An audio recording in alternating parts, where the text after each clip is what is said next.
ఒక క్యాన్సర్తో వచ్చిన మహిళకి కౌన్సిల్ చేసి ఒక హెల్దీ బేబీని తన చేతిలో పెట్టారు. ఒక 2.5 years బ్యాక్ ఎప్పుడు when she was diagnosed with cancer, cervical cancer డయాగ్నోసిస్తో వచ్చింది. సర్వైవ్ అవ్వడమే కష్టము, అట్లాంటిది ప్రెగ్నెన్సీకి వెళ్ళడం విత్ ఆ యూట్రస్ని మనం ప్రొలాంగ్గా క్యారీ చేస్తే మల్టిపుల్ ఎఫెక్ట్స్ వస్తాయి, మళ్ళీ బేబీకి ఎట్లాంటి ఎఫెక్ట్స్ వస్తాయి. సో 37 weeks అయిన తర్వాతనే మేము ఎలెక్టివ్గా C-section చేసామన్నమాట. ఒక చక్కగా గర్ల్ బేబీ మంచిగా వచ్చింది. సో అల్టిమేట్గా వాళ్ళు ఎంత హ్యాపీ అంటే, మనం ట్రెడిషనల్గా చేసే లాప్రోస్కోపిక్ సర్జరీతో పోలిస్తే ఇప్పుడు రోబోటిక్ సర్జరీ ఏ రకంగా మేలు? చాలా మందికి తెలియంది ఏంటంటే robot uses its own intelligence అనే అనుకుంటూ ఉంటారు. కానీ అక్కడ తెలియాల్సిన విషయం ఏంటంటే robot doesn't have its own intelligence. అల్టిమేట్గా మనమే సర్జరీ చేస్తాము. కాకపోతే మీరు ఇంకొంచెం డబ్బులు ఎక్కువ పెట్టైనా ఎక్కడ లాప్రోస్కోపీనో రోబోట్ చేస్తారో అక్కడికే వెళ్ళండి. ఎందుకు అని అంటే ఫైబ్రాయిడ్స్ని తొలగించడంలో సో అంటే what are the latest treatments available right now? Surgery చెయ్యాలా లేదా ఫస్ట్ డిసైడింగ్ ఫ్యాక్టర్ అండి. ఫైబ్రాయిడ్కి సర్జరీ కాకుండా డిఫరెంట్ ఆప్షన్స్ ఉన్నాయంటే ఎస్, డెఫినెట్గానే డిఫరెంట్ ఆప్షన్స్ ఉన్నాయి. సంతాన సమస్యలు పెరుగుతున్నాయి రాందాన. ప్రీవియస్గా 25 yearsకి మన పేరెంట్స్కి అన్నీ అయిపోయినాయి. 25 years అంటే they would be proud parents of 2 children. వాళ్ళు స్కూల్కి వెళ్ళే ఏజ్లో ఉండేవారు. ఇప్పుడు 25 ఆర్ స్టిల్ యంగ్. ఇదివరకు ఒక 40-35 దాటిన ఉమెన్ మా ఓపీడీకి వస్తుందనంటే ఫస్ట్ క్వశ్చన్ వుడ్ బి ఏం బ్లీడింగ్ ప్రాబ్లం ఉంది, క్యాన్సర్ రిలేటెడ్ ప్రాబ్లం అవన్నీ. ఇప్పుడు 35 years దాటిన ఉమెన్ వస్తున్నారంటే మాకు అర్థం కావట్లేదు. వీఆర్ గెటింగ్ కన్ఫ్యూజ్డ్, ప్రెగ్నెంటా లేకపోతే ప్రెగ్నెన్సీ ప్రీ కన్సెప్షనల్ కౌన్సిలింగ్కి వస్తుందా లేకపోతే. ఈ గర్భసంచి తొలగించడం అనేది సందర్భం అసలు ఎందుకు ఎదురవుతుంది? హిస్టెక్టమీకి అన్ఫార్చునేట్లీ 50 years దాటినా కూడా పీరియడ్స్ అవుతున్నాయన్నా కూడా చెక్ చేయించుకోవాలి. 50 years దాటిన తర్వాత ఒకసారి పీరియడ్ ఆగిపోయిన తర్వాత మళ్ళీ స్పాటింగ్ అయినా బ్లీడింగ్ ఉన్నా కూడా చెక్ చేసుకోవాలి. ఈ రెండు కూడా క్యాన్సర్కి ఇండైరెక్ట్ సైన్స్. మహిళలకి what are the 4 things to do and what are the 4 things not to do in terms of their health అంటే ఏంటి? Avoid that Google knowledge. That is మేమైతే ప్రతి ఒక్కరికి చెప్తాం, don't Google. What we have read for 16 years, it is foolish for you to know in 16 minutes or 16 seconds. Coming up with a solution and putting in front of the doctors looks very disrespect to the profession. It is not about profession, it harms you. మీరు తీసుకునే అదే మందులు, అదే నాణ్యమైన మందులు, కానీ సగం ధరకే.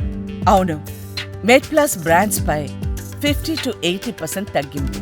Hi viewers, welcome to MedPlus TV. రాష్ట్రంలోని ప్రముఖ డాక్టర్స్ను పరిచయం చేసే వేదిక డాక్టర్ స్టాక్కు స్వాగతం. ప్రస్తుతం మనతో ఉన్నారు డాక్టర్ వసుంధర చీపురుపల్లి.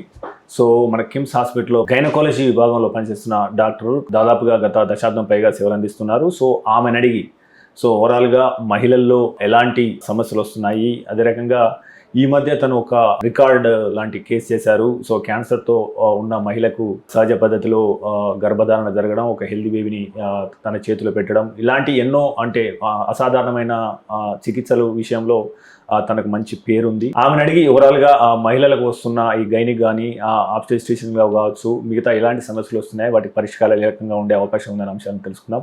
డాక్టర్ గారు నమస్తే అండి. నమస్తే అండి. మేడం గారు, అంటే ఫస్ట్ మనం స్టార్ట్ చేసే ముందు మీరు ఒక క్యాన్సర్తో వచ్చిన మహిళకి తిరిగి ధైర్యం చెప్పి పాప లేదా బాబుకు జన్మనిచ్చే అవకాశం ఉందని చెప్పేసి కౌన్సిల్ చేసి చివరిగా ఒక హెల్దీ బేబీని తన చేతిలో పెట్టారు. ఆ ఒక్క జర్నీ అంటే ఆ యొక్క కేసు గురించి చెప్తారా? సో అది మీ కెరీర్లో అంటే ఎలా అనిపించింది? యా, డెఫినెట్గా ఇది మనం లైఫ్ టైం మెమరీస్ అని అంటాం కదా, కొన్నివి ఎప్పుడు లైఫ్ టైం వరకు మర్చిపోని మెమరీస్లో ఇది ఒక కేసు ఉంటుంది. ఇలాంటివి చాలా చేస్తున్నాం కానీ ఇది మాత్రం మాకు చాలా హార్ట్ ఫెల్ట్ మూమెంట్స్ అనమాట. యాక్చువల్గా పేషెంట్ మన దగ్గరికి ఒక 2.5 years బ్యాక్ ఎప్పుడు when she was diagnosed with cancer, cervical cancer డయాగ్నోసిస్తో వచ్చింది. కానీ అప్పటికి అన్ఫార్చునేట్లీ ఆమెకి ఒక బేబీ పొట్టలోనే చనిపోవటం, ఇంకా పిల్లలు పుట్టరని తెలిసినా కానీ ఆమె యూటరస్ రిమూవల్ సర్జరీకి రావటం, యూటరస్ రిమూవల్ సర్జరీకి అన్ని రకాలుగా మెంటల్గా ఫిక్స్ అయ్యి రావటం జరిగింది. సో మేము అప్పుడు వాళ్ళకి కొంచెం కౌన్సిల్ చేసినప్పుడైతే ఇనిషియల్గా వాళ్ళు ఒప్పుకోలేదు, యూట్రస్ రిమూవల్ సర్జరీకే వెళ్తాము, మాకు ఇంకా పిల్లలు గురించి హోప్ లేదు అన్న దాంతోనే ఉన్నారనమాట. సో మేము వాళ్ళకి డిఫరెంట్ ఆప్షన్స్ చెప్పాము. మీరు స్టిల్ క్యాన్సర్ ఉన్నా కానీ మీ స్టేజ్ ఉన్న క్యాన్సర్కి ప్రెగ్నెన్సీ వెళ్ళొచ్చు, ఆ ప్రెగ్నెన్సీ వచ్చినా దాన్ని హెల్తీగా డీల్ చేయొచ్చు అన్న దానికి వాళ్ళు చాలా అప్రహెన్సివ్గా ఉండేవారు. ఎందుకంటే క్యాన్సర్ అంటే అల్టిమేట్గా డెత్ పాయింట్ అనేది ప్రతి ఒక్కరికి, కామన్ మ్యాన్కి ఉండే ఒక అజంప్షన్ అనమాట. వాళ్ళందరికీ ఒకటే క్వశ్చన్, క్యాన్సర్ వచ్చిన తర్వాత ఎట్లాగా సర్వైవ్ అవ్వడమే కష్టమో అట్లాంటిది ప్రెగ్నెన్సీకి వెళ్ళడం విత్ ఆ యూట్రస్ని మనం ప్రొలాంగ్గా క్యారీ చేస్తే మల్టిపుల్ ఎఫెక్ట్స్ వస్తాయి, మళ్ళీ బేబీకి ఎట్లాంటి ఎఫెక్ట్స్ వస్తాయి. సో అట్లా మల్టిపుల్ థాట్స్లో ఉండేవారు. సో వాళ్ళకి ఇలా చేయొచ్చు, దీనికి ప్రాసెస్ ఉంది, లేదంటే యూట్రస్ రిమూవల్ సర్జరీకి వెళ్ళి లేకపోతే యూట్రైన్ ట్రాన్స్ప్లాంట్కి వెళ్ళొచ్చు, ఇట్లాంటి మల్టిపుల్ ఆప్షన్స్ చెప్తే ఫైనల్గా దే కుడ్ కన్విన్స్డ్. ఫైనల్గా వాళ్ళు ఒప్పుకున్నారు, అంటే లైక్ ట్రీట్మెంట్ వెళ్ళటానికి ఒప్పుకున్నారు. మేమేమని చెప్పంటే like we took some medical advice, oncology opinion, అంటే లైక్ ఎక్స్పర్ట్ ఆంకాలజిస్ట్ ఒపీనియన్ కూడా తీసుకున్నాం. ఫస్టే ప్రెగ్నెన్సీ విత్ క్యాన్సర్తో పాటు క్యారీ చేయొచ్చా, లేదు ప్రెగ్నెన్సీ వెళ్ళాలి అని అంటే ముందు క్యాన్సర్ ఏదైతే ఎంతవరకు ఎక్స్టెంట్ ఉందో అంతవరకు తీయాలన్నా, అవన్నీ మల్టిపుల్ ఒపీనియన్స్ తర్వాత సో వీ డిసైడెడ్ ఫస్ట్ ఈమెకి ఆ క్యాన్సర్ది పార్ట్ ఏదైతే ఉందో యూట్రస్కి, సర్వికల్ క్యాన్సర్ ఎంతవరకు అయితే ఉందో అంతవరకు ఫస్ట్ తీసేసేయాలి. తీసేసిన తర్వాత హెల్దీ యూట్రస్తో ఎంతవరకు ఉన్నా పర్వాలేదు, ఆ యూట్రస్తోనే ఆమె ప్రెగ్నెంట్ వెళ్ళాలనేది మా base line plan. So first ఆమెకి సర్జరీ అయితే కొంచెం అగ్రెసివ్గానే చేసి ఆ క్యాన్సర్ ఎఫెక్టెడ్ ఏరియా ఎంత ఉందనేది మా దగ్గర టెక్నాలజీతో డిఫరెంట్ స్టెయిన్స్తో ఫ్రోజన్ బయాప్సీ, అంటే అప్పటికప్పుడే బయాప్సీ వచ్చేదాంతో, అట్లా being a tertiary care hospital equipments and facilities ఉంటాయి కాబట్టి అది చేసి ఆ పార్ట్ని మాత్రమే తీసి తర్వాత ఫైనలైజ్డ్గా ఆమెకి మల్టిపుల్ ప్రెగ్నెన్సీ ఆప్షన్స్ ట్రై చేసిన తర్వాత ఇంకేమీ అవ్వదు అని తెలిసి ఐవీఎఫ్కి మేము ఆల్రెడీ ఫ్రీజ్ చేస్తున్న ఎగ్స్తో ఐవీఎఫ్కి వెళ్ళున్నాం. ఐవీఎఫ్కి వెళ్ళిన తర్వాత 2 eggs యూజువల్గా ఐవీఎఫ్లో సక్సెస్ రేట్ కోసం 2 or 3 bags వేస్తారు, సాక్స్ వేస్తారు. సో ఆమెకి 2 eggs కూడా మంచిగానే నిల్చున్న తర్వాత ఫస్ట్ 2 కుదురుకున్న తర్వాత ఆ పర్టికులర్ యూట్రస్ 2 ట్విన్ ప్రెగ్నెన్సీని క్యారీ చేసే కెపాసిటీ అయితే కాదు. సో వాళ్ళు మళ్ళీ మెంటల్గా ప్రిపేర్ చేసి 2 babies ఉండకూడదు, ఒకటే ఉండాలి అని కౌన్సిల్ చేసి అడ్మిట్ చేసి ఫీటల్ రిడక్షన్, అంటే వన్ ఆఫ్ ద బేబీస్ని వాంటెడ్ పర్పస్ఫుల్లీ డిమైజ్ చేయటం అనమాట. అది చేసి కొంచెం టైం ఇచ్చి మళ్ళీ ఉన్న ఏదైతే బేబీ ఉందో అది బాగా ఫుల్గా ఎస్టాబ్లిష్ అయ్యేంత వరకు టైం ఇచ్చి అప్పుడు మళ్ళీ ఏదైతే యూట్రస్ వీకెన్ అయిందో ఆ యూట్రస్కి బాగా సపోర్టివ్ స్టిచ్చెస్ వేసి ఆ స్టిచ్ కూడా బాగుందా లేదా అనేది ఫ్రీక్వెంట్గా టెస్ట్ చేసుకొని మళ్ళీ తర్వాత పొరపాటున ప్రీటర్మ్ డెలివరీ అవుతుందేమో, ఎంత స్టిచ్ వేసినా సపోర్ట్ యూట్రస్ అంత హెల్దీగా లేదు కదా అన్న ఉద్దేశంతో, పొరపాటున ప్రీటర్మ్ డెలివరీ అయితే కనుక ఎట్లా హ్యాండిల్ చేయాలనే ఉద్దేశంతో మళ్ళీ అడ్మిట్ చేసి బేబీస్కి లంగ్ మెచ్యూరిటీకి ప్రికాషన్స్ తీసుకొని, బ్రెయిన్ మెచ్యూరిటీకి ప్రికాషన్ తీసుకొని ఫైనల్గా మేము అనుకున్నట్టుగా అయితే ప్రీటర్మ్ డెలివరీ కాలేదు, మేము అనుకున్న కాంప్లికేషన్స్ ఏమీ బై గాడ్స్ గ్రేస్ ఆమెకి రేస్ కాలేదు. Finally we could drag till 37 weeks. 37 weeks అయిన తర్వాతనే మేము ఎలెక్టివ్గా సీ సెక్షన్ చేసామన్నమాట. ఎలెక్టివ్గా సీ సెక్షన్ చేసాము, ఒక చక్కగా గర్ల్ బేబీ మంచిగా వచ్చింది. సో అల్టిమేట్గా వాళ్ళు ఎంత హ్యాపీ అంటే వాళ్ళకి ఇంకా వాళ్ళ లైఫ్లో ఒక బేబీ వస్తుంది అని హోప్ లేదు. దే డిసైడెడ్ టు వెదర్ అన్నీ బాగా జరిగితే వీల్ గో ఫర్ అడాప్షన్ అన్న దానికి ఇన్ కేస్ ఈమె బతికితే మళ్ళీ ఇంకా వాళ్ళ ఫైనాన్సెస్ అవన్నీ అన్నీ ఆలోచించుకొని ఫ్యామిలీ సైకలాజికల్స్ అన్నీ ఆలోచించుకొని అడాప్షన్కి వెళ్దామన్న థాట్లో ఉన్నారు. But we could give them a healthy baby without compromising the mother. That is what ultimately matters. So we could do that. Ultimately vallandaru happy. Even that gives us a kind of definitely professional satisfaction. Absolutely. And manakunna technology ni use చేసుకొని పేషెంట్కి best outcome ఏమి ఇస్తామనేది అల్టిమేట్గా చాలా important. Great madam, చాలా inspiring story. So ఒక డాక్టర్గా మీకు ఆ కేసు ఎంతో సంతృప్తినిచ్చి ఉంటుంది. Yes yes. Coming to the normal questions, so సాధారణంగా ఇప్పుడు మీరు అన్నారు కదా మేడం, అంటే ఈ మధ్య ఈ ప్రిమేచ్యూర్ డెలివరీస్ అనేది అంటే కొద్దిగా ఎక్కువ జరుగుతున్నాయి కదా, so what are the reasons can we prevent it actually? Premature డెలివరీస్కి చాలా రీజన్స్ అంటే ఇదివరకు డెలివరీస్ అన్నీ కూడా చాలా హెల్దీగా వెళ్ళిపోతూ ఉండేవి. ఈ ప్రిమెచ్యూర్ డెలివరీస్ ఈ ఫీటల్ కాంప్లికేషన్స్ కానీ ఎక్కువగా కూడా 3 రీజన్స్లో అవుతాయి. ఒకటి యూట్రస్ రిలేటెడ్ కండిషన్, యూట్రస్ బేబీని సపోర్ట్ చేయలేని సిచ్యువేషన్లో ఉంటే ప్రిమెచ్యూర్ డెలివరీ అవుతుంది. లేదు మదర్ హెల్త్ ఇంకా బేబీని కంటిన్యూ చేయడానికి సహకరించట్లేదు అంటే లైక్ బీపీ కాంప్లికేషన్ ప్రెగ్నెన్సీ ఉందనుకోండి, లేదా ఒక హార్ట్ డిసీజ్ కాంప్లికేటింగ్ ప్రెగ్నెన్సీ ఉంది, లేదా ఒక సివియర్ డయాబెటీస్ కాంప్లికేటింగ్ ప్రెగ్నెన్సీ ఉంది. ఇన్ కండిషన్స్లో like the renal failure, acute renal failure in pregnancy, లేకపోతే some lung deteriorating conditions in pregnancy, ఇలాంటి కండిషన్స్ ఏదైనా వస్తే కనుక ప్రెగ్నెన్సీ కంటిన్యూ చేస్తే ఇంకా మదర్కి ఎట్ రిస్క్ అనే సిచ్యువేషన్లో we have to compromise with the baby. So ultimately mother is much important for us కాబట్టి, సో అలాంటి కాంప్రమైజేషన్ ఉంటుంది కాబట్టి ఆ ప్రీటర్మ్ రేట్ పెరిగింది. ఆ ప్రీటర్మ్ రేట్ పెరిగే కాజెస్ ఏవైతే ఉన్నాయో బీపీ కానీ మెటర్నల్ కండిషన్స్ కాంప్లికేటింగ్ ప్రెగ్నెన్సీ కానీ వాటి రేట్ ఈ మధ్య చాలా బాగా పెరిగింది. అది మేబీ బికాస్ ఆఫ్ జెనెటిక్ నేచరో, లైఫ్ స్టైల్ మోడిఫికేషన్సో, వాళ్ళ ఫ్యామిలీ హిస్టరీసో, ప్రీవియస్ హిస్టరీసో ఏదైతే కానీ ఇదివరకు విమెన్కి షుగర్ ఉండటం కానీ ప్రెగ్నెన్సీలో విపరీతమైన బీపీ పెరిగిపోవటం కానీ మదర్కి రీనల్ డిసీజెస్ కానీ హార్ట్ డిసీజ్ కానీ ఉండడం కొంచెం తక్కువే. మేబీ ఉన్న ఐడెంటిఫికేషను అట్లాంటి ఇన్సిడెన్సెస్ లేకపోయి ఉండొచ్చు ఇప్పుడు, కానీ మనకి డిటెక్షన్ రేట్ ఎక్కువ అండ్ ట్రీట్మెంట్ ఫెసిలిటీస్ ఎక్కువ. ఇట్లాంటి కండిషన్స్లో ఈ ప్రీటర్మ్ డెలివరీస్ ఎక్కువ అవుతాయి. ఓకే మేడం, యాక్చువల్గా మీరు అంటే ఎక్కువ సర్జరీస్ ఎక్కువ చేస్తారు కదా రెగ్యులర్గా, సో ఇప్పుడు మనం ట్రెడిషనల్గా చేసే లాప్రోస్కోపిక్ సర్జరీతో పోలిస్తే ఇప్పుడు రోబోటిక్ సర్జరీ ఏ రకంగా మేలు, వాట్ ఆర్ ద డిఫరెన్సెస్, ఏదికి ఎక్కువ రోబోటిక్ సర్జరీ చేస్తే బాగుంది? రోబోటిక్ సర్జరీ అయితే ఇప్పుడు చాలా వరకు మంచి అవేర్నెస్ వస్తుంది రోబోటిక్ సర్జరీకి.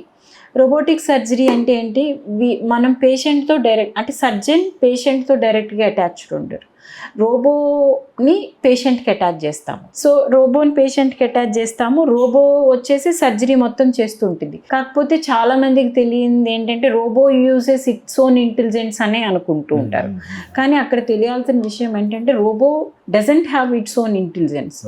రోబో ఎట్లా వర్క్ చేయాలి, ఏ టిష్యూని పట్టుకోవాలి, ఇప్పుడు ఏది కట్ చేయాలి, ఇప్పుడు నెక్స్ట్ స్టెప్ ఏంటి అన్నది మనకి అక్కడ ఒక కొంచెం దూరంలో కన్సోల్ ఉంటుంది. ఆ కన్సోల్ అంటే పొట్ట లోపల స్ట్రక్చర్స్ ఎట్లా అయితే ఉంటాయో సేమ్ అదే మనకి కొంచెం దూరంలో మనకి విజన్ చూపిస్తూ ఉంటుంది.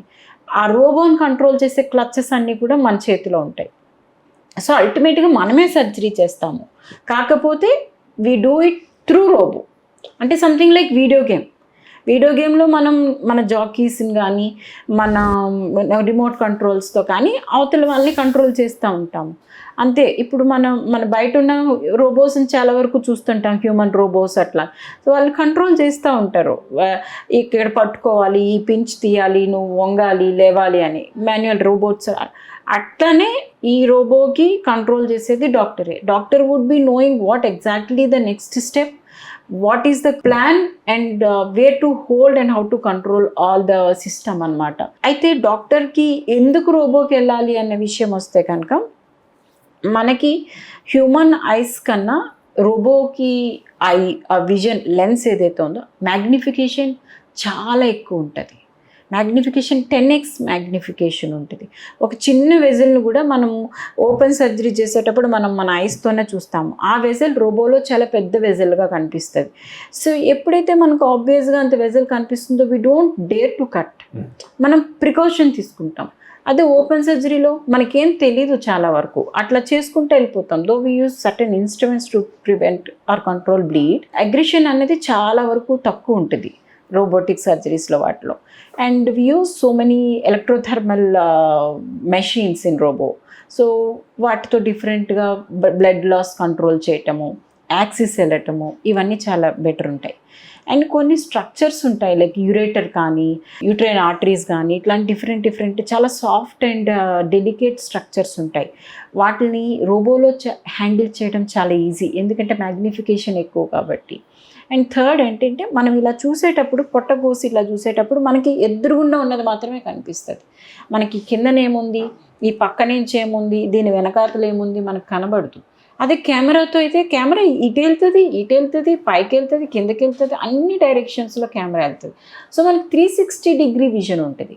మనకి ఓపెన్ సర్జరీలో ఓన్లీ వర్టికల్ విజన్ ఉంటుంది, కెమెరాలో 360 విజన్ ఉంటుంది. సో ఆబ్వియస్గా మనకి ఇంజరీస్ కానీ డ్యామేజ్ కానీ చాలా వరకు తక్కువ. అయితే ద సేమ్ కంఫర్ట్ లాప్రోస్కోపీతో కూడా ఉంటుందా అంటే డెఫినెట్గా ఉంటుంది. నన్ను అడిగితే లాప్రోస్కోపీతో ఒక సర్జరీ కంప్లీట్ అయితే కనుక లాప్రోస్కోపీ సర్జరీకి రోబోట్ సర్జరీకి డిఫరెన్స్ అయితే ఉండదు. కాకపోతే కొన్ని సిట్యువేషన్స్లో బ్లడ్ లాస్ లాప్రోస్కోపీ సర్జరీ కన్నా రోబోటిక్ సర్జరీకి చాలా తక్కువ. అండ్ కొన్ని యాక్సిస్ కూడా ఈ రోబోకి ఉన్న ఫ్లెక్సిబిలిటీ లాప్రోస్కోపీకి ఉండదు. సో ఇప్పుడు ఒక సర్జరీని మనం ఫినిష్ చేయాలి అని అంటే లాప్రోస్కోపీలో వెళ్తాము, ఎంతవరకు మనకి యాక్సెస్ వస్తుంది, ఎంతవరకు స్ట్రక్చర్ని తీయాలి, ఎంతవరకు కట్ చేయాలి, ఎక్కడ సూచర్ చేయాలి, ఎక్కడ వెజల్ కోఆగులేట్ చేయాలి, అవన్నీ చేస్తూ ఉంటాం.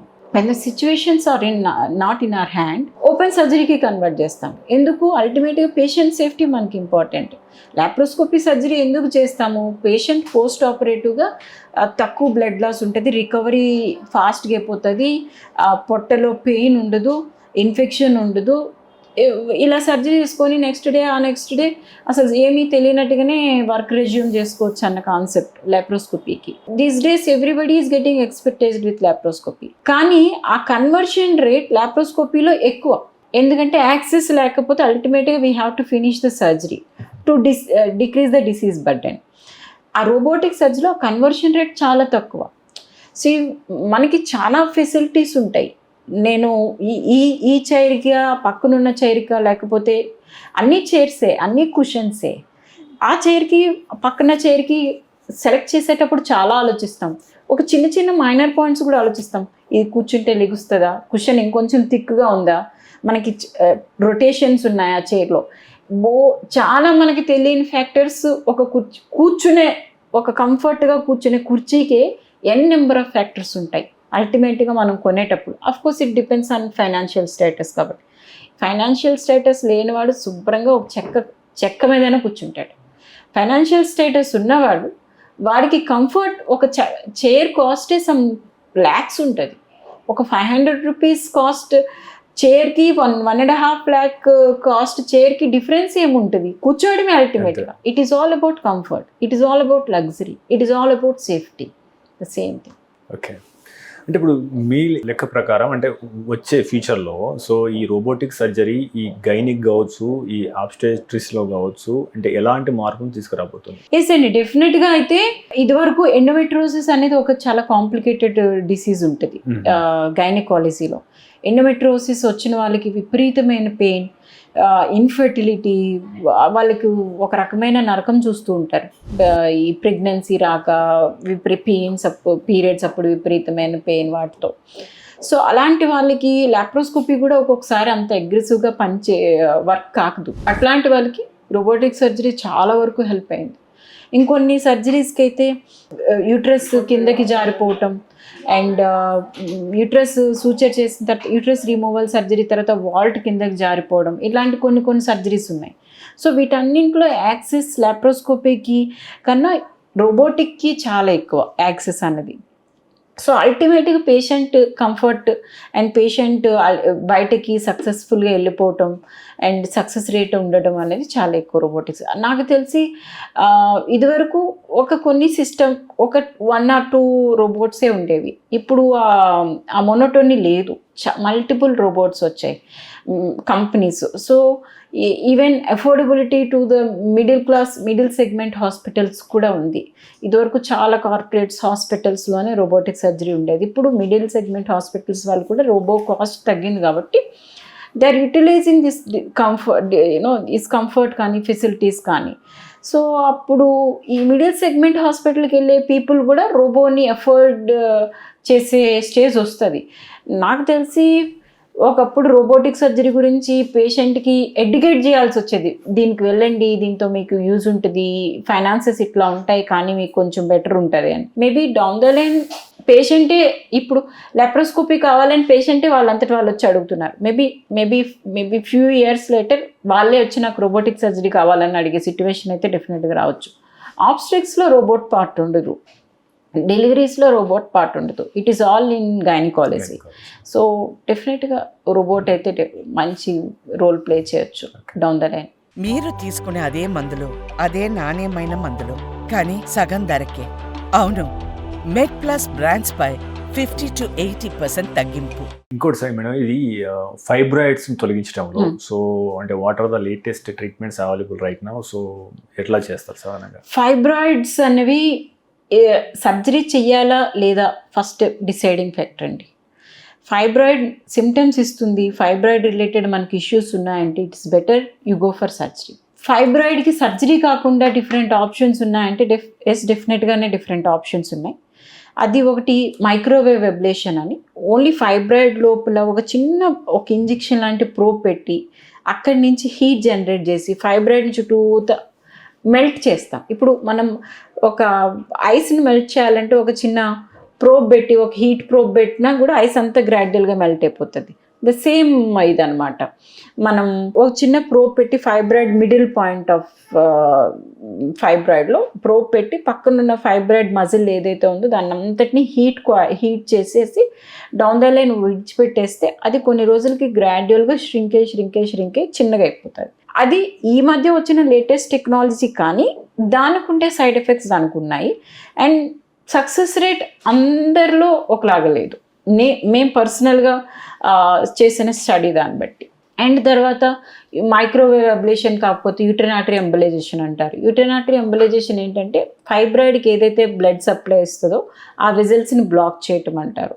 సో ఇవి కూడా అల్టిమేట్గా ఒక్కొక్కసారి మంచి రిజల్ట్స్ ఇస్తాయి, కానీ ఫైనల్గా ఒక్కొక్కసారి మళ్ళీ ఏమనాలి రీసైజ్ అయిపోవటము, బ్యాక్ టు ద ఒరిజినల్ సైజ్కి వెళ్ళిపోవటము, ఇట్లాంటి కాంప్లికేషన్స్ అయితే వస్తూ ఉంటాయి. And surgery is the ultimate treatment దేనికైనా, when it is causing severe symptoms and మనకి చాలా అగ్రెసివ్గా ఇబ్బంది వస్తుంది, పేషెంట్ ఫెర్టిలిటీ ఇష్యూస్ కోసం సఫర్ అవుతున్నారు అండ్ వాళ్ళకి ట్రీట్మెంట్ చేసి వాళ్ళకి ఏదైనా సొల్యూషన్ చెప్పాలి అని అంటే సర్జరీ ఒకటి బెస్ట్ సొల్యూషన్. అయితే ఏ టైప్ ఆఫ్ సర్జరీకి వెళ్ళాలనేది కూడా నేను చెప్పినట్టుగా రోబోటిక్కి వెళ్ళాలా, ఓపెన్ సర్జరీకి వెళ్ళాలా, లేకపోతే లాప్రోస్కోపిక్ సర్జరీకి వెళ్ళాలా అనేది it all depends on size of the fibroid and చేసే డాక్టర్ ఎక్స్పర్టైజ్ దాని పైన డిపెండ్ అయి ఉంటుంది, లేకపోతే ఫెసిలిటీస్ మనకుండే ఫెసిలిటీస్ పైన కూడా డిపెండ్ అయి ఉంటుంది. సో మేడం, ఇంకోటి ఈ గర్భసంచి తొలగించడం అనేది సందర్భం అసలు ఎందుకు ఎదురవుతుంది? సో ఎవరికి చేస్తారు, చేసిన తర్వాత ఎటువంటి జాగ్రత్తలు తీసుకోవాలి? Uterus removal surgery is the most common gynaecological surgery, that is hysterectomy. హిస్టెక్టమీకి అన్ఫార్చునేట్లీ మేబీ డాక్టర్ ప్రొఫెషన్ని నేను నా పక్క కొలీగ్ నేను తప్పు చేయకూడదు, కానీ ఇక్కడ ఇద్దరు ఫాల్ట్ కూడా ఉండొచ్చు. పేషెంట్స్ కూడా వాళ్ళకున్న చిన్న బ్లీడింగ్ ప్రాబ్లమ్స్నో, లేకపోతే వైట్ డిశ్చార్జ్నో, లేకపోతే సైకలాజికల్ మా రిలేటివ్స్కి ఎవరికో క్యాన్సర్ వచ్చింది, ఇంకా డిఫరెంట్ ఇష్యూస్తోనో వాళ్ళు ఏమనుకుంటారంటే యూట్రస్ తీసేస్తే మనకు ఒక ప్రాబ్లం తగ్గిపోతుంది కదా, యూట్రస్ నాకు పిల్లలు పుట్టడం అయిపోయిన తర్వాత దాంతో నాకు యూజ్ లేదు కదా, సో యూట్రస్ తీసేస్తే ప్రాబ్లం తగ్గిపోతే నేను ఎందుకు యూట్రస్ రిమూవల్ సర్జరీకి వెళ్ళకూడదు. అది most common indication from patient side. Maybe doctor side maybe surgical prone ఉన్న ఎక్కువ డాక్టర్స్ మేబీ సరిగ్గా కౌన్సిల్ చేయకను, లేటెస్ట్గా కన్జర్వేటివ్ మోడ్స్ అంటే యూట్రస్ రిమూవల్ సర్జరీనే కాకుండా ఆ పర్టికులర్ ప్రాబ్లమ్ని ట్రీట్ చేసే డిఫరెంట్ ఆప్షన్స్ పేషెంట్స్కి చెప్పకపోవటం వలన కూడా పేషెంట్స్ అట్లాగా హిస్టెక్టమీకే ప్రో ఉండొచ్చు. సో ఎక్కువ ఇండికేటెడ్ రీజన్స్ ఏంటంటే బ్లీడింగ్, విపరీతమైన బ్లీడింగ్ ప్రాబ్లమ్స్ ఉంటాయి కొంతమందికి. వాళ్ళకి మెడికేషన్స్తో లేకపోతే లూప్స్తో ఇట్లాంటి మెజర్స్ అన్నీ ఫెయిల్ అయినప్పుడు అల్టిమేట్గా యూట్రస్ తీయాల్సి రావచ్చు. అండ్ 2 క్యాన్సర్ రిలేటెడ్ కండిషన్స్ కావచ్చు. 3 నేను అన్నట్టుగా పెద్ద ఫైబ్రాయిడ్స్ ఉండి బ్లీడింగ్ ప్రాబ్లం ఉంటే ఒక స్టేజ్ దాటిన తర్వాత మయోమెక్టమీ అంటే రిమూవల్ ఆఫ్ ద ఫైబ్రాయిడ్ సర్జరీనే కొంచెం complicated surgery uterus removal surgery కన్నా. సో అట్లాంటప్పుడు ఏంటంటే ఒక స్టేజ్ దాటిన తర్వాత కాంప్లికేటెడ్ సర్జరీకి వెళ్ళడం కన్నా సింపుల్గా హిస్టెక్టమీ, యూట్రస్ రిమూవల్ సర్జరీకి వెళ్ళడం బెటర్ అని అట్లా కాన్సెప్ట్ ఉంటుంది. అండ్ ఎండోమెట్రోసిస్ నేను చెప్పినట్టుగా అదొక type of very inflammatory messy disease అనమాట. సో దానికి ultimate solution uterus removal surgery రావచ్చు. సో ఇవి మేజర్ ఇండికేషన్స్ యూట్రస్ రిమూవల్కి. ఇండికేషన్స్ ఏదైనా కానీ టైప్ ఆఫ్ సర్జరీ అనేది చాలా ఇంపార్టెంట్. ఈ డేస్లో ప్రజెంట్ జనరేషన్లో ఓపెన్ సర్జరీకి అయితే ఎవరు వెళ్ళటం లేదు. మీరు ఇంకొంచెం డబ్బులు ఎక్కువ పెట్టైనా ఎక్కడ లాప్రోస్కోపీనో రోబోట్ చేస్తారో అక్కడికే వెళ్ళండి. ఎందుకు అని అంటే ఈ ఓపెన్ సర్జరీ అప్పటికప్పుడు ఇచ్చే ప్రాబ్లమ్స్ కాకుండా డౌన్ ద లైన్ చాలా ప్రాబ్లమ్స్ ఇవ్వచ్చు. మజిల్స్ పట్టేయటం కానీ, బ్యాక్ స్ట్రెంగ్త్, బ్యాక్ పెయిన్ కానీ, తర్వాత అది మళ్ళీ ఫ్యూచర్లో హెర్నియా లాగా బయటకు రావడం కానీ, దానికి మల్టిపుల్ సర్జరీస్కి వెళ్ళటం కానీ, ఇవన్నీ పక్కన పెడితే చాలా సింపుల్గా ఈరోజు సర్జరీ చేసుకొని రేపు కూడా ఇంటికి వెళ్ళిపోవచ్చు. మనకి చేసిన doctor experienced and well versed with surgical techniques అయితే కనుక. అండ్ మెయిన్ ప్రికాషన్ ఇక్కడ తీసుకోవాల్సింది ఏంటంటే యూట్రస్తో పాటు ఓవరీస్ తీపిచ్చేసుకుంటున్నామా లేదా అనేది చాలా ఇంపార్టెంట్. ఒక బ్యాడ్ నార్మ్ ఏంటంటే ఇంక యూట్రస్ తీసేటప్పుడు దాని పక్కన ఉన్న అన్ని స్ట్రక్చర్స్ని ఒకటేసారి తీసేస్తే ఒక పని అయిపోతుంది కదా అనేది ఒక బ్యాడ్ నార్మ్. కానీ విమెన్ అన్నది ఓవరీస్ మీద కంప్లీట్గా డిపెండ్ అయి ఉంటారు. యూట్రస్ అంటే మీకు అవసరం లేదు, తీయించేసుకోండి, పోనీ ఏదైనా ఇష్యూ వచ్చింది, ప్రాబ్లం వచ్చింది. కానీ ఓవరీస్ని తీయాల్సిన అవసరం లేదు. ఓవరీస్ హార్మోన్స్ సెక్రీట్ చేస్తూనే ఉంటాయి. మన బాడీలో హెయిర్ దగ్గర నుంచి టో వరకు ప్రతి ఒక పార్ట్ కూడా హార్మోన్ డిపెండెంట్ అయి ఉంటుంది. ఎదర్ మేల్స్లో మేల్ హార్మోన్స్, ఫీమేల్స్లో female hormones secreted by the ovary. అట్లాంటప్పుడు యూట్రస్ తీపిచ్చేసుకుంటున్నాం కదా, ఓవరీ కూడా తీపిచ్చేసుకుంటాము అని అనడం రాంగ్ కాన్సెప్ట్. చాలా వరకు ఇదివరకు ప్రతి ఒక్కరు అడిగే క్వశ్చన్ ఏంటంటే యూట్రస్ తీసేసుకుంటే వెయిట్ గెయిన్ అయిపోతాము, యూట్రస్ తీసేసుకుంటే చాలా కాంప్లికేషన్స్ వస్తాయి కదా, బ్యాక్ పెయిన్ వస్తుంది కదా, బోన్స్ వీక్ అవుతాయి కదా అని కాన్సెప్ట్ చాలా మందికి ఉంది. కానీ వాళ్ళు ఎందుకు వస్తాయి దాని కాన్సెప్ట్ అయితే చాలా వరకు తెలీదు. యూట్రస్తో పాటు ఓవరీస్ తీయకుండా ఉంచి పెడితే మీరు యాజ్ టీజ్గా యూట్రస్ తీసుకున్నా కానీ మీకు ఏ రకమైన ప్రాబ్లం లేకుండా లైఫ్ రెజ్యూమ్ చేసుకోవచ్చు. అండ్ యూట్రస్ తీసిన తర్వాత కామన్ ప్రికాషన్ ఏంటి అంటే మనకందరికీ ఒక పెద్ద నార్మ్ ఏంటంటే నాకు పెద్ద ఆపరేషన్ అయింది, పెద్ద సర్జరీ అయింది, so I should not bend, నేను వంగకూడదు, పక్కకు జరగకూడదు, దిగకూడదు. మనకి ఆ థాట్ మెంటల్గా ఫిక్స్ అయి ఉంటాం. మన ఫ్యామిలీ మెంబర్స్ అందరికీ ఈమెకి రెస్ట్ ఇవ్వాలి ఆ మూడ్లోనే ఉంటాం అనమాట. సో మనం రెజ్యూమ్ చేసుకోం, వర్క్ రెజ్యూమ్ చేయం. సో ఇన్పుట్ ఎక్కువ ఉంటుంది, అవుట్పుట్ తక్కువ ఉంటుంది. ఆబ్వియస్గా వెయిట్ గెయిన్ అయిపోతాం, వెయిట్ గెయిన్ రిలేటెడ్ కాంప్లికేషన్స్ అన్నీ వస్తాయి. సో ఆ రకంగా యూట్రస్ రిమూవల్ సర్జరీ ఏంది అని అంటే మనం ఒక మంచి మోడ్ ఆఫ్ సర్జరీకి వెళ్ళి వర్క్ రెజ్యూమ్ చేసుకొని ఎప్పుడైతే డాక్టర్ చెప్పారో అప్పటి నుంచి యాక్టివిటీస్ రెజ్యూమ్ చేసుకోవటము, డైట్ కంట్రోల్లో పెట్టుకోవటం, నెససరీ ఫాలోఅప్స్కి వెళ్ళడం. ఇన్ కేస్ పొరపాటున ఓవరీ ఏదైనా కండిషన్ వాళ్ళు తీయాల్సి వస్తే దానికి తగ్గట్టుగా హార్మోన్స్ ఎట్లా రీప్లేస్ చేసుకోవాలి, నా ఓవరీ ఫంక్షన్ ఏదైతే నా ఓవరీ పోయిందో దాన్ని బ్యాలెన్స్ నేను ఎట్లా చేయాలని తెలుసుకోవటం, వెయిట్ స్ట్రెంథనింగ్ ఎక్సర్సైజెస్ చేయటం, అవన్నీ చేసుకుంటే కనుక హిస్టెక్టమీ తీసుకోవడం వల్ల వచ్చే కాంప్లికేషన్స్ 99% అవాయిడ్ చేయొచ్చు. సో ఇంకొకటి మేడం అంటే యాక్చువల్గా మనం ఈ menstrual blood to not clot అంటాం. సో అదే రకంగా ఈ కొంతమందికి హెవీ ఫ్లో కూడా జరుగుతుంది. So what are the reasons behind it and how to prevent this? Menstrual blood అనేది మా దగ్గరికి అబ్నార్మల్ యూట్రైన్ బ్లీడింగ్ అంటే బ్లీడింగ్లో రకరకాల ప్రాబ్లమ్స్ వచ్చినప్పుడు ఎక్కువగా వచ్చేది యంగ్ గర్ల్స్ వస్తూ ఉంటారు. వాళ్ళకి ఏజ్ అంటే వాళ్ళకి మెన్స్ట్రుయేషన్ సెట్ కావటానికి ఒక టైం పడుతుంది. మదర్ షుడ్ అండర్స్టాండ్ దట్ వాళ్ళ సైకిల్ ప్యాటర్న్ సెట్ కావడానికి కొంచెం టైం పడుతుంది, దాన్ని మనం రెస్పెక్ట్ చేయాలి. కాకపోతే ఆ బాగా బ్లీడింగ్ బాగా హెవీగా అయ్యి వాళ్ళు డిస్టర్బ్ అవుతున్నారు, వాళ్ళ లైఫ్ స్టైల్ ఎఫెక్ట్ అవుతుందంటే డెఫినెట్గా డాక్టర్స్ దగ్గర తీసుకెళ్ళి బ్లీడ్ కంట్రోల్ చేసేదానికి పెట్టుకోవాలి. అండ్ తర్వాత కొంతమందికి వితౌట్ ఎనీ చాలా చాలా చిన్న రీజన్స్ ఉంటాయి. లోపల పాలిప్స్ అనో, ఎండోమెట్రియల్ పొర పెరిగిందనో, చిన్న ఫైబ్రాయిడ్స్ అనో, ఇట్లాంటివి వచ్చినప్పుడు సొల్యూషన్ టు ద ప్రాబ్లం వెళ్తే కూడా చాలా వరకు చేయొచ్చు. లేదా కొంతమందికి బ్లీడింగ్ డిజార్డర్స్ ఉంటారు, రక్తం గడ్డగట్టకపోవడం అనే బ్లీడింగ్ డిజార్డర్స్, ప్లేట్లెట్ డిజార్డర్, ఇంకేదో లుకీమియాస్ అట్లా ఉంటాయి. అదే కనుక ప్రాబ్లం ఉంటే దాన్ని రెక్టిఫై చేసుకోవటం. అండ్ ఏదైనా కానీ అన్నింటికీ సొల్యూషన్ ఉంటుంది. ఒకటి మెడికేషన్తో చేయొచ్చు, 2 సింపుల్ కన్జర్వేటివ్ మెజర్స్ అంటారనమాట. అంటే లైక్ వాళ్ళకి యూట్రస్ తీసేయకుండా, ప్రొలాంగ్డ్ మెడికేషన్కి వెళ్ళకుండా చిన్న చిన్న లోకలైజ్డ్గా మెడిసిన్స్ పెట్టడము, లేకపోతే లోకలైజ్డ్గా ఆ లేయర్ను మాత్రం సపరేట్ చేయటము, ఎబ్లేషన్స్, ఇట్లాంటి డిఫరెంట్ ప్రోటోకాల్స్ ఉన్నాయి. అయితే పేషెంట్ని సెలెక్ట్ చేసుకోవటం ఇంపార్టెంట్. ఈ పేషెంట్కి ఈ ట్రీట్మెంట్ సరిపోతుందా, ఈ పేషెంట్కి ఇది ఎఫెక్ట్ వస్తుందా, దీనికన్నా బెస్ట్ మోడ్ ఆఫ్ ట్రీట్మెంట్ ఏంటి అన్నది ఎక్స్ప్లెయిన్ చేయగలగాలి పేషెంట్కి. అండ్ పేషెంట్ షుడ్ అండర్స్టాండ్ దీనివల్ల కాంప్లికేషన్స్ ఏంటి, నాకు ఇది చేస్తే సొల్యూషన్ దొరుకుతుందా పర్మనెంట్గా, లేదా నేను ఇంక వేరే మోడ్కి వెళ్ళాలా, అది కూడా అర్థం చేసుకొని వెళ్తే చాలా వరకు బ్లీడింగ్ ప్రాబ్లమ్స్ సెట్ చేయొచ్చు.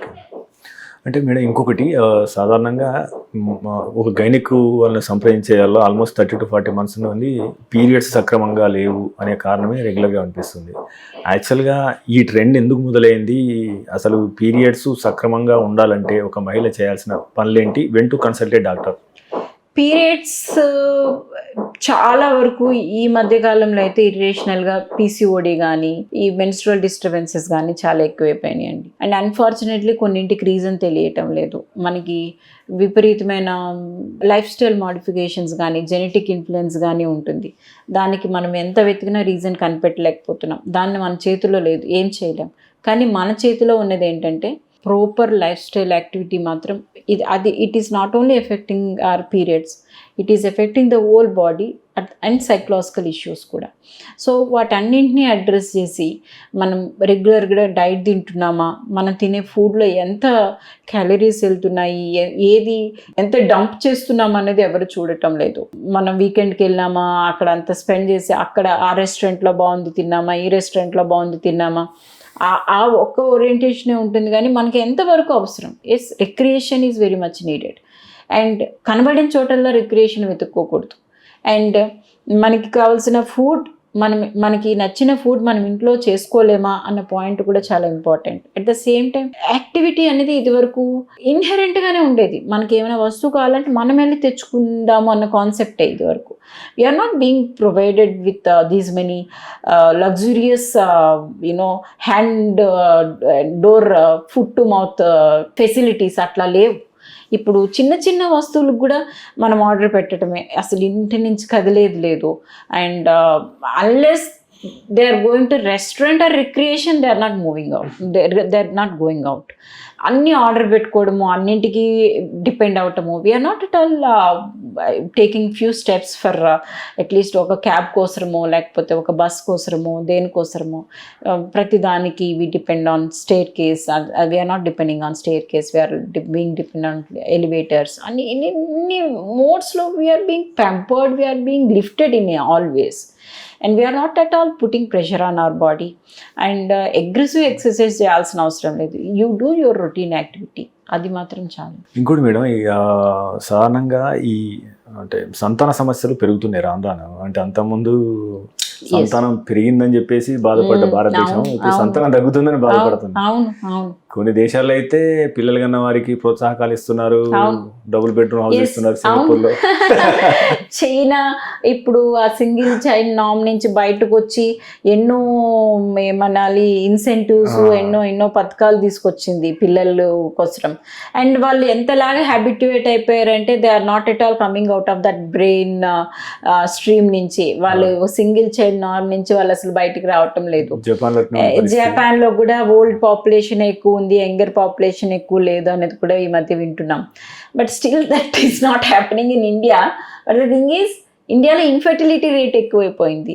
ఐ డో నాట్ నో ఇప్పటికీ ఆ సింగిల్ చైల్డ్ కాన్సెప్ట్ నాకు తెలిసి maybe I do not know whether I'm correct or wrong. నాకు సింగిల్ చైల్డ్ కాన్సెప్ట్ ఇండియాలో వచ్చిందని నేను అనుకోను. Maybe like as other countries as affected with the lifestyle modification, ఇండియాలో కూడా సేమ్ కైండ్ ఆఫ్ యాక్టివిటీస్ కానీ same kind of genetic influences కానీ విపరీతమైన పెరిగిపోవడం. And that to late marriages చాలా prime factor effect which is affecting pregnancy. And ప్రీవియస్గా 25 yearsకి మన పేరెంట్స్కి అన్నీ అయిపోయినాయి. వాళ్ళు 25 years అంటే they would be proud parents of 2 children. వాళ్ళు స్కూల్కి వెళ్ళే ఏజ్లో ఉండేవారు. ఇప్పుడు 25 are still young. They are not at all considering marriage. అసలు they do not have a thought of marriage at all. అది ఒక స్టేజ్ అప్పుడు 25 ఉండేది. అది ఎప్పుడు గవర్నమెంట్ నామ్స్ పెట్టడం, కొంచెం ఎడ్యుకేట్ చేయడం, దాంతో కొంచెం 25, 23, 24, 25 డ్రాగ్ అయింది. అది gradual with the globalisation and అర్బనైజేషన్తో అండ్ యూనివర్సలైజేషన్తో ఏమైపోయింది, now that has come to 30 even for women. అమ్మాయిలు కూడా 30 వరకు పెళ్ళిళ్ళు అవ్వటం లేదు. అంటే వాళ్ళు మెనీ టైమ్స్ ఫస్ట్ థింగ్ వాళ్ళు ఎడ్యుకేషన్కి చాలా ప్రయారిటీ ఇస్తున్నారు, ఆ తర్వాత వాళ్ళు సెటిల్ అవ్వడానికి చాలా ప్రయారిటీ ఇస్తున్నారు. They do not want to get married until they get settled. ఎవరి మీద డిపెండ్ అవ్వాలని అమ్మాయిలు అనుకోవటం లేదు, అబ్బాయిలు కూడా నేను ఇంకోరిని పెళ్లి చేసుకునే ముందర I want to enjoy my life, నేను సెటిల్ అవ్వాలి ఇంకొకరిని ఇన్వైట్ చేసే ముందర అన్నట్టుగా అబ్బాయిల థాట్ కూడా ఉంది. సో ఆ రకంగా marriages are getting shifted to 30s. ఇదివరకు ఒక 40-35 దాటిన విమెన్ మా ఓపీడీకి వస్తుందని అంటే ఫస్ట్ క్వశ్చన్ వుడ్ బి ఏం బ్లీడింగ్ ప్రాబ్లం ఉంది, క్యాన్సర్ రిలేటెడ్ ప్రాబ్లం అవన్నీ. ఇప్పుడు 35 ఏజ్ దాటిన ఉమెన్ వస్తున్నారంటే మాకు అర్థం కావట్లేదు. వీఆర్ గెటింగ్ కన్ఫ్యూజ్డ్, ఇన్ ప్రెగ్నెంటా, లేకపోతే ప్రెగ్నెన్సీ ప్రీ కన్సెప్షనల్ కౌన్సిలింగ్కి వస్తుందా, లేకపోతే బ్లీడింగ్ ప్రాబ్లమా, మాకైతే we are not able to guess. So 30కి పెళ్లి చేసుకున్న తర్వాత కూడా they are taking some more time to understand each other. So 30 to 35 is the common age of pregnancy these days. నా దగ్గరకు వచ్చిన పేషెంట్లో 60 to 70% are between 28 to 35. So ఆ ఏజ్ ఎప్పుడైతే పెరిగిపోయిందో ఫెర్టిలిటీ అంటే ఏ ఏజ్లో అయితే రిప్రొడక్టివ్ యాక్టివిటీ ఎక్కువ ఉంటుందో ఆ ఏజ్ సప్రెస్ అయిపోతుంది. ఆ ఏజ్లో they are not going for fertility. ఏ ఏజ్లో అయితే రిప్రొడక్టివ్ రేట్ ఫాలో అవుతుందో అప్పుడు then they are thinking of fertility. దానివల్ల ఈ ఫెర్టిలిటీ సెంటర్స్ విపరీతంగా వచ్చాయి. మా చిన్నప్పుడు అయితే ఫెర్టిలిటీ డాక్టర్ ఉన్నట్టు హైదరాబాద్లో ఒకరు ఉన్నారు, లండన్లో ఒకరు ఉన్నారు, అట్లా చెప్పుకోవాల్సి వచ్చింది. ఇప్పుడు ఈదుకొకలు ఉన్నారు, వీధికొకలు. ఎంత కాంపిటీషన్తో నడుస్తుంది అంటే ఫెర్టిలిటీ సెంటర్స్. దో ఎంత అడ్వాన్స్డ్ మెడికేషన్ వచ్చినా, ఎంత అడ్వాన్స్డ్ ఇది వచ్చినా కానీ basic concepts of life remains same. Basic concept of life style remains same. And the understanding between partner should be the same. అంటే మీరు according to you as a gynaecologist మీరు చెప్పండి, అంటే ఈ ఎగ్ అనేది ఎప్పుడు చాలా హెల్దీగా ఉంటుంది, ఏ వయసులో ఎక్కువ హెల్దీగా ఉంటుంది? So what is the right time for the pregnant? Egg healthy life style అయితే మాత్రం 20 years నుంచి 35 years వరకు చాలా బాగుంటుందండి. ఎగ్ క్వాలిటీ ఆఫ్ ఎగ్ కానీ అండ్ ప్రెగ్నెన్సీ వచ్చిన తర్వాత కాంప్లికేషన్స్ కూడా ఈ 20 to 35 years లోపు వచ్చిన ప్రెగ్నెన్సీస్కి కాంప్లికేషన్స్ చాలా తక్కువ. అండ్ వాళ్ళు ఈ ప్రీటర్మ్, మీరు అన్నట్టుగా ప్రీటర్మ్ బర్త్ కానీ మదర్ ఎట్ రిస్క్ కానీ ఈ కాంప్లికేషన్స్ అన్నీ చాలా తక్కువ ఉంటాయి. యాజ్ ఏజ్ ఇంక్రీజెస్ ప్రిషియస్ ప్రెగ్నెన్సీలోకి వెళ్ళిపోతూ ఉంటారు వాళ్ళు, కేర్ఫుల్ హై రిస్క్ ప్రెగ్నెన్సీకి వెళ్ళిపోతూ ఉంటారు. వాళ్ళు మానిటరింగ్ చేయాల్సిన అవసరం చాలా ఎక్కువ ఉంటుంది, స్ట్రిక్ట్గా ప్రోటోకాల్స్ ఉంటాయి వాళ్ళకి. అండ్ ప్రీటర్మ్ బర్త్ ఎక్కడైతుందేమో అని కొంచెం కేర్ఫుల్గా మానిటర్ చేయాల్సి వస్తుంది, బేబీస్ని స్క్రీన్ చేయాల్సి వస్తుంది, బేబీస్కి సైకలాజికల్గా ఈ డౌన్ సిండ్రోమ్ బేబీస్ వచ్చినాయా లేదా ఇవన్నీ చాలా ఎక్కువ ఉంటాయి వన్స్ దే క్రాస్ 35. సో ఇంకోటి మేడం, యాక్చువల్గా వరల్డ్ లెవెల్లో ఈ నార్మల్ డెలివరీ రేట్ ఎట్లా ఉంది, ఇండియాలో ఎట్లా ఉంది? సో అది గత కొంతకాలంగా మెరుగవుతుందా, ఎట్లా ఉంది? What is your opinion about it? Normal delivery curve అయితే నేను ఇట్లా ఉందని చెప్తాను నేను డెఫినెట్గా. ఇదివరకు C-sectionకి ఇట్లా వెళ్ళిందేమో, ఇప్పుడు కొంచెం తగ్గుతుంది. ఎందుకంటే విపరీతమైన పేషెంట్ అవేర్నెస్ కూడా ఉండింది. ఒక స్టేజ్లో మెడిసిన్ ఎవాల్వ్ అయ్యే కొద్ది C-section రేట్ పెరిగింది. సో డాక్టర్స్ ఏది చెప్తే అల్టిమేట్గా పేషెంట్స్ అది నమ్మాలి, ఎట్లయినా నమ్మాలి. కానీ డాక్టర్స్ కూడా ఇప్పుడు కొంచెం ఇదివరకు చిన్న ఇండికేషన్ వచ్చిన C-sectionకి వెళ్ళాలి అనే థాట్లో ఉండేవారు. ఇప్పుడు వచ్చి కొంచెం ట్రయల్ ఇద్దాం, కొంచెం ఏమైనా పేషెంట్కి హెల్ప్ అవుతుందేమో చూద్దాం, కొంచెం రిస్క్ తీసుకుందాం. అండ్ పేషెంట్ కూడా కొంచెం రిస్క్ తీసుకోవడానికి యాక్సెప్టెన్స్ చూపించడం, దీంతో మళ్ళీ నార్మల్ డెలివరీ రేట్ అయితే పెరుగుతుంది. అండ్ దట్ గవర్నమెంట్ కూడా కంప్లీట్గా ఆడిట్ చేస్తూ ఉండింది, స్క్రూటినీ చేస్తుంది, రీజన్ ఫర్ C-section అడుగుతూ ఉన్నారు. సో ఇట్లాంటి మెజర్స్ కూడా డెఫినెట్గా నార్మల్ డెలివరీ రేట్ పెరిగిందనే చెప్తాను నేను. సో ఇంకోటి మేడం, అంటే డెలివరీ తర్వాత మహిళ శరీరంలో వచ్చే మార్పులు ఏంటి? ఇప్పుడు మనం మామీ మేకవర్ లాంటి కాన్సెప్ట్లు వింటున్నాం కదా, సో మనం ఎటువంటి జాగ్రత్తలు తీసుకోవడం ద్వారా తిరిగి వాళ్ళు జాబుగా చేసుకోవడం కానీ మిగతా ఏదైనా చేసుకోవడం? అవును, ఇదివరకు డేస్లో మదర్కి విపరీతమైన మంచి ప్రొటెక్షన్ ఉండేది, combined families protection like support ఉండేది. ఇప్పుడు మదర్ తొందరగా రెజ్యూమ్ అవ్వడం అయితే చాలా అవసరం, ఎందుకంటే many of them are working women. వాళ్ళకి బేబీని సెటిల్ చేయాలి, బేబీ ఫీడింగ్ సెటిల్ చేయాలి, వాళ్ళ బాడీని సెటిల్ చేసుకోవాలి, మళ్ళీ వర్క్ రెజ్యూమ్ అవ్వాలి. సో ఇట్లాంటి కాన్సెప్ట్స్ వచ్చినప్పుడు this is going to be definitely a challenging thing. అట్లాంటప్పుడు వీలైనంత తొందరగా ఫుడ్ మంచి న్యూట్రిషియస్ డైట్ తీసుకోవటము, నార్మల్ డెలివరీకి మనం ఎంతవరకు సహకరిస్తాము డాక్టర్తో కూడా చాలా ఇంపార్టెంట్. నార్మల్ డెలివరీకి వెళ్ళిపోతే కనుక వర్క్ రెజ్యూమ్ చేసుకోవడం కూడా చాలా ఇంపార్టెంట్. అండ్ ఇమీడియట్గా ఎక్సర్సైజెస్, మనకి ఏదైతే ఎక్సర్సైజ్ చెప్పారో ఆ ఎక్సర్సైజెస్ ఫాలో అవ్వటము, అండ్ బేబీకి బ్రెస్ట్ ఫీడ్ వీలైనంత వరకు ఇవ్వటము, ఇచ్చిన తర్వాత కూడా బేబీకి అవసరమైతే బ్రెస్ట్ మిల్క్ పంప్ చేసి ఇవ్వటము, ఇవన్నీ చేయటం వల్ల ఏంటంటే హార్మోన్స్ మళ్ళీ రెజ్యూమ్ అవుతాయి, మన సైకికల్ బ్యాలెన్స్, మన సిస్టమ్ బ్యాలెన్స్ మళ్ళీ వెనక్కి వస్తుంది. దీంతో బెటర్గా ఉంటుంది లైఫ్ కూడా. ఓకే. సో మేడం, యాక్చువల్గా తల్లి కావడం అనేది ప్రతి మహిళకు ఒక కళ ఉంటుంది, అది జీవితంలో ఒక అద్భుతమైన ఘట్టం. సో చాలామంది అంటే ఇప్పుడు కొత్తగా అంటే గర్భం దాల్చిన మహిళలకు సో అంటే there is too much of information available, so they are confused actually. So as a gynaecologist and you have the authority to say, so మీరు వారికి ఇచ్చే సూచనలు ఏంటి? కొత్తగా గర్భం దాల్చిన మహిళలకు మీరు ఇచ్చే సూచనలు ఏంటి తల్లి బిడ్డ ఆరోగ్యంగా కన్సీవ్ కావాలి? ఈ ప్రెగ్నెన్సీ రాగానే ఫస్ట్ వెళ్ళి డాక్టర్కి చెప్పి మీ హెల్త్ స్టేటస్ ఎట్లా ఉంది అనేది తెలుసుకోవడం చాలా ఇంపార్టెంట్. మీరు ప్రెగ్నెన్సీ క్యారీ ఫార్వర్డ్ చేయడానికి మీరు అన్నీ ఫిట్గా ఉన్నారా లేదా ఇవాల్యుయేషన్ అయితే చాలా ఇంపార్టెంట్. ఫస్ట్ టెస్ట్ అది. సెకండ్, ఇదివరకు దాంట్లో ఊరికే ఎప్పుడో ఒక 2-3 స్కాన్సే ఉండేవి, కానీ ఇప్పుడు స్కాన్ ఫ్రీక్వెన్సీ పెరిగింది, ఎందుకంటే రిస్క్ కాంప్లికేషన్స్ కూడా ప్రెగ్నెన్సీస్కి పెరిగాయి కాబట్టి ఎట్ ద ఎర్లియస్ట్ ఐడెంటిఫై చేయాలన్న కాన్సెప్ట్ పెరిగింది. సో ఆ ఉద్దేశంతో ఎర్లీగా స్కాన్ చేసి ఎన్ని ప్రెగ్నెన్సీస్ ఉన్నాయి, ప్రెగ్నెన్సీ లోపల బాడీలోనే ఉందా లేదా ఎక్టోపిక్ ప్రెగ్నెన్సా, ఇవన్నీ కనుక్కోవటానికి కూడా స్కాన్స్ చేయటం జరుగుతుంది. డాక్టర్ ఇచ్చిన మెడికేషన్ ప్రాపర్గా తీసుకోవడము అండ్ ఎక్సర్సైజెస్ అడ్హేర్ అవ్వడము. ఇంకా ప్రెగ్నెన్సీ వచ్చింది కదా నేను ఇంకా పడుకుంటాను, కూర్చుంటాను, ప్యాంపర్ చేసుకుంటాను, నాకు అందరూ కాల్ దగ్గర తెచ్చి ఇవ్వాలి అన్న ఎక్స్పెక్టేషన్స్ వదిలిపెట్టి you just be normal. Pregnancy is not altogether a different thing unless you have a complication, దాన్ని అడ్రస్ చేయాలని సిచ్యువేషన్ తప్ప. అదర్వైజ్ ఫ్రీక్వెంట్ చెకప్స్ డాక్టర్ ఎప్పుడు చెప్పారో అప్పుడు వెళ్ళటం, మెడికేషన్ వాడటం, నార్మల్గా వర్క్ చేసుకోవటం, ఈ 3 ప్రికాషన్స్ మాత్రం చాలా ఇంపార్టెంట్. మేడం, సాధారణంగా మహిళలు డయాగ్నోస్టిక్ టెస్ట్లు ప్రివెంటివ్ చేయించుకున్నప్పుడు డి విటమిన్ కామన్ అయిపోయింది, ఈ మధ్య B12 కామన్ అయిపోయింది, ఐరన్ లోపం అయితే చాలా మందికి ఉంటుంది. సో దీనికి గల కారణం ఏంటి? What are the preventions?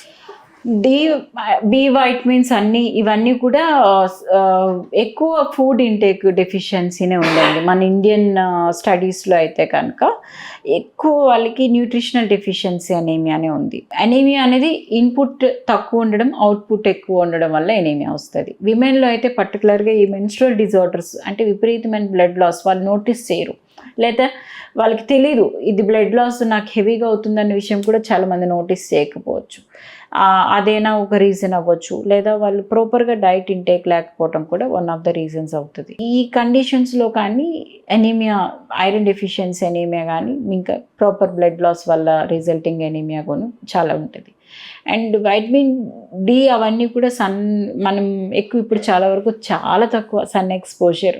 So మనం ఎంత ప్రాపర్గా బయట ఎక్స్పోజ్ అవుతున్నాము, ఏ టైంలో ఎక్స్పోజ్ అవుతున్నాము, ఎంత పొల్యూటెడ్ ఎయిర్ తీసుకుంటున్నాము, అండ్ మన ఫుడ్ ఎంత కలర్ఫుల్గా ఉంటుంది, colourful with all veggies, colourful with all content of food ఉంటుంది చూసుకోవటము, అన్ని టైప్ ఆఫ్ వెజిటబుల్స్ తినటము, అండ్ మీట్ ఒక లిమిటెడ్ ప్రపోర్షన్లో తినటము, ఇవన్నీ కూడా చాలా వరకు important. Those who are vegetarian they have n number of sources of good protein and vitamins. దానికి స్టిక్ ఆన్ అయితే కూడా చాలా వరకు better. And the thing is frequent health checkup అనేది చాలా ఇంపార్టెంట్. ఇది వరకు డేస్లో కాన్సెప్ట్ లేదు, but it is being it's being a norm these days. Annual health checkup చేసుకొని ఎట్ ద ఎర్లియస్ట్ ఐడెంటిఫై చేసుకొని డిసీజెస్ని, దానికి అగ్రెసివ్గా అప్పటి నుంచే ఒకవేళ మనకి ఆల్రెడీ డిసీజ్ వచ్చేసి ఉంటే దానికి ట్రీట్మెంట్కి వెళ్ళటము, మనం ఇనిషియల్ స్టేజెస్లో ఉన్నామంటే కరెక్టివ్ మెజర్స్ తీసుకోవడము, ఇంకా దానికి తగ్గట్టుగా మన యాక్టివిటీస్ చేంజ్ చేయడమో, లేకపోతే లైఫ్ స్టైల్, జాబు, దాని సైకలాజికల్ యాటిట్యూడ్ ఏదో ఒకటి చేంజ్ చేయడం చేసి అల్టిమేట్గా హెల్దీ లైఫ్ లీడ్ చేస్తే చాలా బెటర్ ఉంటుంది. ఓకే. సో ఇంకోటి మా సబ్స్క్రైబర్ క్వశ్చన్ మేడం, యాక్చువల్లీ అంటే సాధారణంగా ఇది డ్యూరింగ్ పీరియడ్స్ టైంలో ఈ హార్మోన్ బ్యాలెన్స్ వల్ల సో మహిళల్లో ఎలాంటి సైకలాజికల్ మార్పులు జరుగుతాయి, సో మహిళలకి అదే రకంగా వాళ్ళ స్పౌజ్కి మీరు ఎలాంటి సూచనలు ఇస్తారు? ప్రీమెన్స్ట్రల్ సిండ్రోమ్స్ అనేవి చాలా ఇంపార్టెంట్. అవి హార్మోనల్ సైకిల్తో పాటు బ్రెయిన్లో జరిగే స్టిమ్యులస్ వలన కొన్ని చేంజెస్ అవుతూ ఉంటాయి విమెన్కి. అది అర్థం చేసుకోవాలి వాళ్ళకి. ఆ చిన్న చిన్న చేంజెస్ వచ్చినంత వరకు పర్వాలేదు, కానీ కొంతమందికి కొంచెం అగ్రెసివ్ చేంజెస్ వస్తాయి. అది వాళ్ళు డిప్రెషన్కి వెళ్ళిపోవడము, అది అవతల ఉన్న పార్ట్నర్కి ఈమెకి ఏమవుతుంది, 10 రోజులు బాగానే ఉంటుంది, ఇంకో 2 రోజులు పిచ్చిలేస్తుంది అన్నట్టుగా వాళ్ళు బిహేవ్ చేయడము, వాళ్ళిద్దరికీ కాన్ఫ్లిక్ట్స్ రావడము, దాంతో వాళ్ళు ఒక ఎక్స్ట్రీమ్స్కి వెళ్ళిపోవటం అవుతూ ఉంటుంది. అండ్ ఇదే సిట్యువేషన్ ఎస్పెషల్లీ మెనోపాజల్ స్టేజ్లో ఎక్కువ ఉంటుంది. మెనోపాజ్ రీచ్ అవుతున్న విమెన్కి ఈ చేంజెస్ ఏదైతే పీరియడ్స్కి ముందర చేంజెస్ ఏదైతే ఉంటాయో ఆ మెనోపాజ్ ఆ టైంలో చాలా ఆల్మోస్ట్ 20-30 టైమ్స్ సైకలాజికల్ చేంజెస్ వస్తూ ఉంటాయి. అండ్ ఎంత చేంజెస్ వస్తాయంటే వాళ్ళకి విపరీతమైన థాట్స్ ఉంటాయి, ఏమనాలి డీరేంజింగ్ థాట్స్ ఉంటాయి, డిటాచ్మెంట్ థాట్స్ ఉంటాయి వాళ్ళకి. ఇంకా నాకేదో అయిపోతుంది, నేనే చచ్చిపోతాను, రేపు చచ్చిపోతాను, లేకపోతే నా చుట్టూ ఉన్న వాళ్ళందరికీ ఏదో అయిపోతుంది అంత ఎక్స్ట్రీమ్ సైకలాజికల్ థాట్స్ ఉంటాయి వాళ్ళకి. అండ్ ఫ్యామిలీ మెంబర్స్కి కనుక ఆమె షీఈ్ అండర్గోయింగ్ త్రూ మెనోపాజ్, ఆ మెనోపాజ్లో ఈ చేంజెస్ ఉంటాయి అన్నది అర్థమైతే వాళ్ళు ఈజీగా యాక్సెప్ట్ చేస్తారు. అది ఫ్యామిలీ మెంబర్స్కి తెలియట్లేదు, అది ఈమెకు కూడా తెలియట్లేదు that she's undergoing through menopause, ఈమె ఇబ్బంది పడుతుంది అని తెలియకపోతే వాళ్ళిద్దరూ అల్టిమేట్గా కొట్లాడుకుంటారు. ఈమెకి సొల్యూషన్ దొరకక ఏం సఫర్ అవుతూ ఉంటారు. కానీ ఎంత సివియర్ ప్రాబ్లం అయినా, సైకలాజికల్ ప్రాబ్లం అయినా ఇదైనా మనం ట్రీట్ చేయొచ్చు, చాలా వరకు ట్రీట్ చేయొచ్చు. అండ్ హార్మోన్స్ చాలా వరకు ఎఫెక్ట్ చేస్తాయి కాబట్టి దాన్ని రీప్లేస్ చేయొచ్చు, చాలా బెటర్గా ఉండొచ్చు. ఇంకోటి మేడం, ఈ వెజైనల్ పిఆర్పి థెరపీ అంటే ఏంటి, దీని యొక్క ప్రోస్ అండ్ కాన్స్ ఏంటి, ఇది ఎవరికి అవసరం? ఈ మధ్య లేటెస్ట్గా వచ్చిన టెక్నాలజీ వచ్చేసి వెజైనల్ పిఆర్పి. అండ్ యూజువల్గా పిఆర్పీస్ అండ్ లేజర్స్లో ఏం చేస్తామనంటే, పిఆర్పిలో పేషెంట్ యొక్క ఓన్ బ్లడ్ తీసుకొని అందులో ప్లేట్లెట్స్ సపరేట్ చేసేసి, ప్లేట్లెట్స్కి ఇంటెన్స్ హీలింగ్ పవర్ ఉంటుంది.